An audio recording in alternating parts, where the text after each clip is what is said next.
প্রবাসী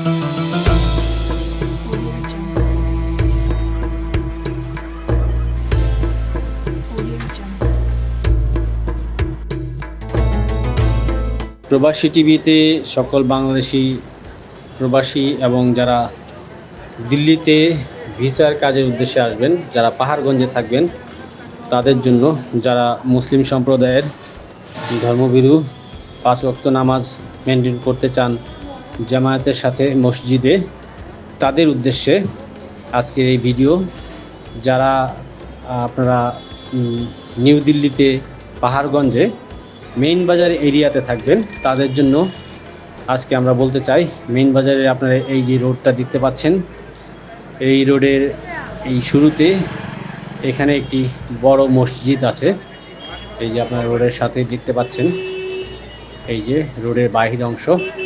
এই রোডের এই একদিকে মেইন বাজার থেকে মেট্রো স্টেশনের দিকে চলে গিয়েছে রাস্তা, আর অন্য আরেক দিকে দিল্লি রেলওয়ে স্টেশনের দিকে রাস্তাটা চলে গিয়েছে।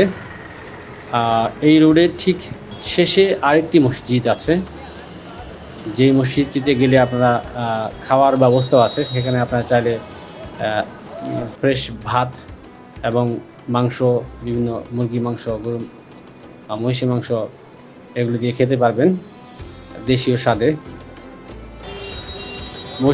এই মসজিদেতে উপরে যাওয়ার সিঁড়ি এদিক দিয়ে, আপনারা এখানে উপরে যাবেন। আপনারা দেখতে পাচ্ছেন কি খুব সুন্দর কারুকাজ সমৃদ্ধ একটি মসজিদ। এখানে মুসল্লিরা নামাজ পড়ছেন। এখানে যে মসজিদটি দেখতে পাচ্ছেন এটা হচ্ছে মেইন বাজার রোডের শেষে, অর্থাৎ দিল্লি রেলওয়ে স্টেশনের খুব কাছে। অর্থাৎ এখান থেকে বেরোলে এই মসজিদটি প্রথমে পড়ে। এই মসজিদেও আপনারা নামাজের জন্য আসতে পারেন।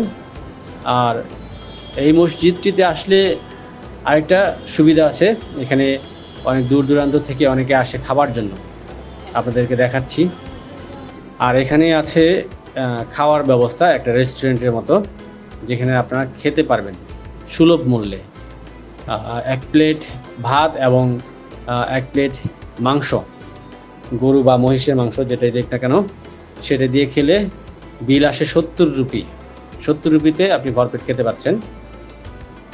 এই যে ওরা 1 প্লেট ভাত এবং 1 প্লেট, এটাকে গোশ বললে চলে, ওদেরকে যদি বলেন চাউল আর গোশ তাহলে ওরা এটা নিয়ে আসবে।